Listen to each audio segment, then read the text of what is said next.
Bölüm 2.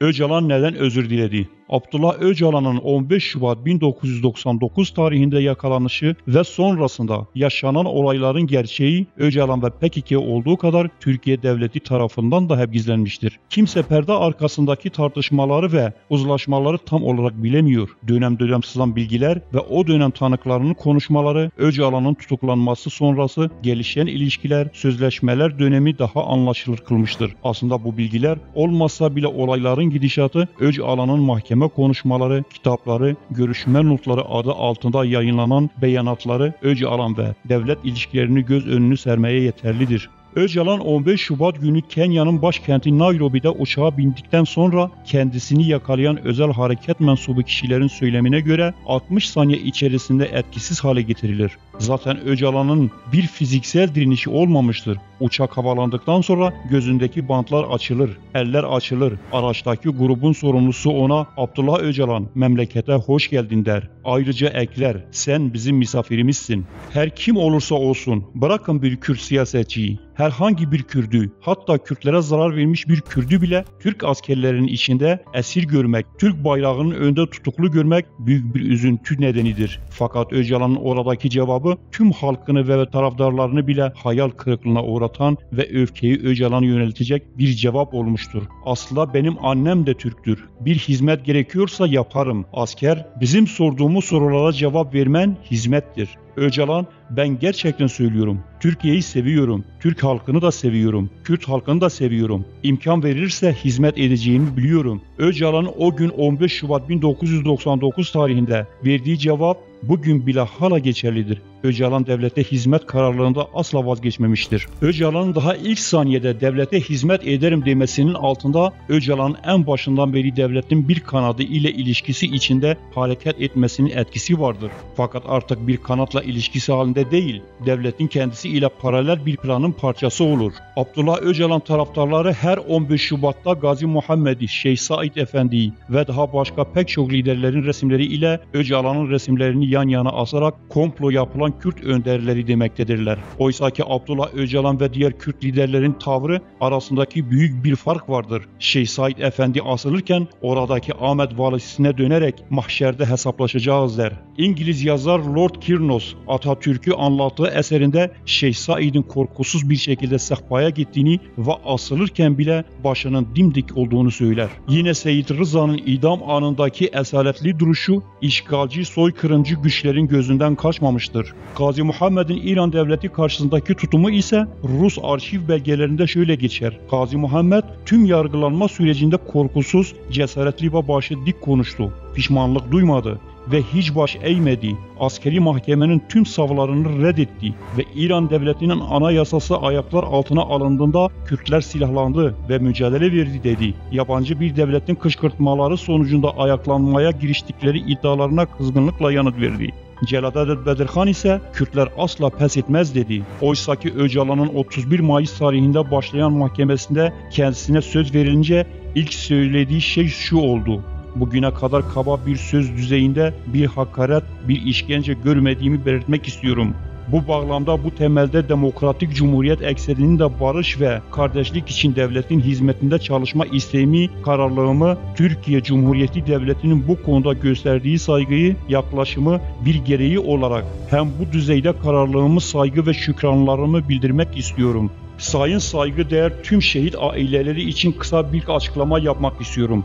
Kendilerinin yaşadığı üzüntüyü acı yürekten paylaşıyorum. Yine bundaki sorumluluk payımdan üzüntü duyuyorum. Hakikaten bir toplumsal yaradan kaynaklanan bu kanın durması için ve barış için elimden gelen her türlü çabayı göstereceğimin sözünü veriyorum. Saygılarımla efendim." Öcalan'ın mahkemedeki tavrının birçok şeye etkisi oldu. Özellikle hiçbir saygısızlık yapılmadı. Devlete şükranlarının bildirilmesi her şeyden önce uluslararası kamuoyunda Türkiye devletinin adil bir devlet olduğu, yargılamanın adil olduğu mesajını verdi. Savaşta hayatını kaybeden Türklerden özür dilemesi, Kürt halkının şehitlerine hiç vurgu yapmaması ise bu savaşın haklı tarafı ve haksız tarafı yok. Herkes eşit gibi gösterilmiştir.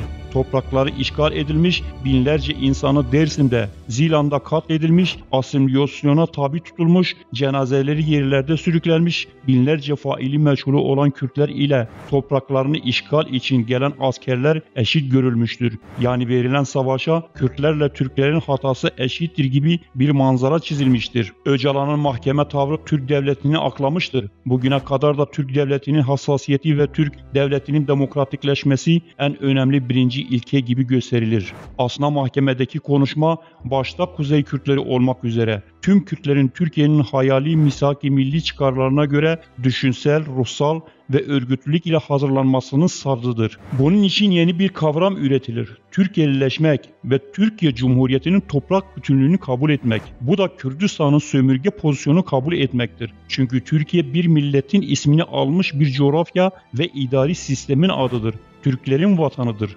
Kürtlerin vatanı ise Kürdistan'dır. Türkiye'lileşmek çok moral ve barışın, özgürlüğün, kardeşliğin temeli gibi masum bir kavram gibi göstermektedir. 20 yıl önce bırakalım Türkiye'lileşmek, Türkiye ile uzlaşmak deyince bile Kürdistan davasına ihanet gibi görülürdü. Oysa bugün Türkiye'lileşmek özgürlüğün ve modernitenin temsili gibi görülüyor. Ve bunun temeli Abdullah Öcalan ve Türkiye Cumhuriyeti arasındaki Kürtlerin Türkiye'lileşmesi üzerine yapılan mutabakattır. Ve bu Öcalan'ın mahkeme tavırlarının anlaşılmalarının ve bu mutabakatın üstünü örtmek için bin bir yol denenmiştir. Öcalan kendi ihanetini masallar ve mitolojik hikayelerle kapatmak istemiştir. Kendini bir yandan İmralı kayalıklarına çivilenmiş Proteus gibi yansıtır. Bir yandan Öcalan İmralı cezaevinde 8 ayrı kitap yazarak bir sürü yeni teori ve kavram kullanılır. Konfederalizm, demokratik cumhuriyet, demokratik modernite, demokratik ulus ve benzeri kavramlar katar Kürtlerin düşüncelerine. Tüm bu mitoloji destanlar, felsefe, teori ve şiirler arasında İmralı gerçeğini örtmek için kullanılır. Öcalan 15 Şubat günü Türkiye'ye getirildikten bir gün sonra 16 Şubat günü İmralı Yüksek Güvenlik Cezaevlerinde yerleştirilir. Birkaç gün içinde sorgusu başlayan Öcalan hakkında sürekli olarak soruşturmada konuşmalar hakkında basına bilgi verilmektedir. O dönemdeki gazete manşetlerinde sürekli olarak Öcalan Yunanistan'ın kendisine silah verdiğini kabul etti. Öcalan üst düzey PKK kadrosunun isimlerini itiraf etti. Öcalan Olof Palme'yi karısının öldürdüğünü söylediği gibi manşetlerle yayın yapar. Öcalan sorguda bunları söylemesi Kürt halkını derinden yaralanmaktadır. Devlet bu biçimde Kürtlerin Öcalan'a olan saygısını yitirdiğini, Öcalan'ın artık Kürtler üzerinde otorite olmayacağını hesaplayarak birdenbire bu yayınları durdurur. Gazeteler artık terörist Öcalan devleti tehdit etti. Öcalan savaşırız dediği gibi manşetlerle kullanılır. Böylelikle Öcalan halkın gözünde hala esir ve mağdur bir kahraman olarak kalır. 31 Mayıs'ta başlayan mahkeme 29 Haziran tarihinde Öcalan'ın idam cezası alması ile sonuçlanır. Mahkeme başlayana değin Kürtlerin PKK dışı cephesinden kendisi hakkında hiçbir olumlu ve olumsuz açıklama gelmez. Mahkemedeki tavrının Kürt tarihine yakışır biçimde olmaması ile sesler yükselir. Kendi taraftarları hatta kadroları içinde bile kopuşlar olur. Fakat bu eleştirilere verilen bir cevap vardır. Siz önderlikten klasik direniş bekliyorsunuz. Oysaki önderlik komploid tavrı ile yendi. Hatta Öcalan bile kendisine direnmesi gerektiğini söyleyen avukatlarını ajanlıkla suçlar. Öcalan suçlu değildir. Klasik direniş suçludur. Direnmenin klasiği ve modernliği yoktur. Oysaki ya direniyorsun, düşmana taviz vermiyorsunuz, geri adım atıyorsunuz ya da düşmanla uzlaşıyorsunuzdur. Öcalan hem Kürt halkına karşı hem uluslararası güçlere karşı Türkiye devleti ile anlaşma yapmıştır. Mesela komplo için özellikle uluslararası komplo denir. İsrail, Amerika ve İngiltere Kürt düşmanı gibi yansıtılarak Kürtlerin bu güçlerden soğumasını sağlanır. Hatta ne zaman söylediği bile bilinmeyen, gerçekten Ecevit'e ait olduğu bile tam bilinmeyen bir söz vardır. Amerika Apo'yu neden bize teslim etti? Öcalan ve partisi anlatımlarında sürekli bu sözü kullanır. Amaç Türkiye'nin Öcalan'ın yakalanmasındaki payını gizlemektir. Türkiye Öcalan'ın İtalya'dan çıkması için boykottan tutalım bir sürü eylemsellik yapmıştır. Rusya'ya ekonomik tavizler vermiştir. Peki neden suçlu Türkiye değil de İsrail ve ABD'dir? Çünkü Öcalan bu biçimde Kürtlere de anlamsız bir Yahudi ve ABD düşmanlığı aşılamak ve onları Türkiye'den başka yol yokmuş gibi bir düşünceye götürmek ister.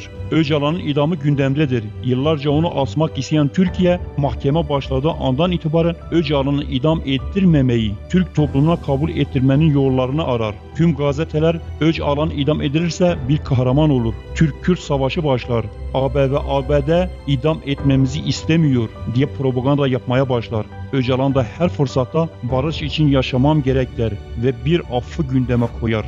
Öcalan mahkeme sürecinde devlete iyi niyetini ve samimiyetini göstermek için ateşkes yapar. İntihar eylemlerini durdurur. 29 Haziran günü davanın sonuç oturumu açıklanır ve Öcalan'a idam cezası verilir.